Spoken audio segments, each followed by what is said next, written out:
Hello guys, তোমাদের একটা জিনিস শেয়ার করার আছে। সেটা হচ্ছে যে তোমরা তো জানোই যে আমি এখন কলকাতায় থাকছি কাজের জন্য।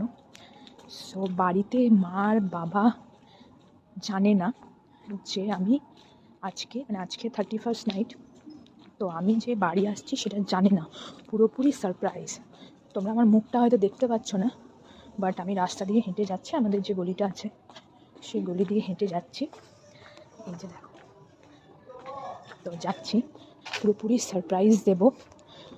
মা বাবা ছাড়া নিউ ইয়ার একা একা যতই কারোর বাড়ি থাকি বা না থাকি, একটা বাজে ফিলিংস। তো সেটা আমি চাই না যে বছরের প্রথমটা মা বাবাকে ছাড়া হোক। তো সেই জন্য দেখতেই পাচ্ছ রাস্তায়, তো দেখি রিয়াকশনটা ওদের কি হয়। পুরোপুরি সারপ্রাইজ, মা বাবা কিচ্ছু জানে না। ওকে, সো চলো দেখি কি রিয়াকশন। ওকে, এই দেখো বাড়ি এসে গেছি।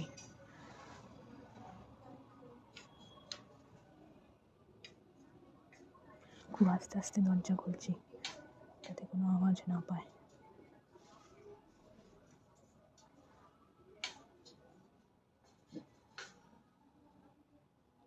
এই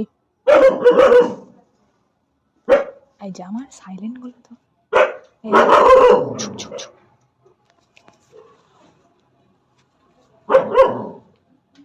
এই যে কে আগে শান্ত করতে হবে না, বুঝতেই পারছো।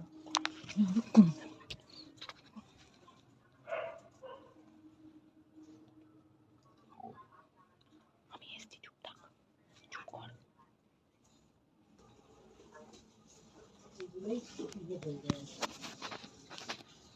আর কি হবে, তাই না? খাওয়া দাওয়া মতো তোমার বাড়ি এসে বলে যাওয়া দরকার, মেয়েটার নাম করে বলে যাওয়া দরকার। Happy new year. देखो बदमाश कैसा लगा? कोई কার সাথে কথা বলছে?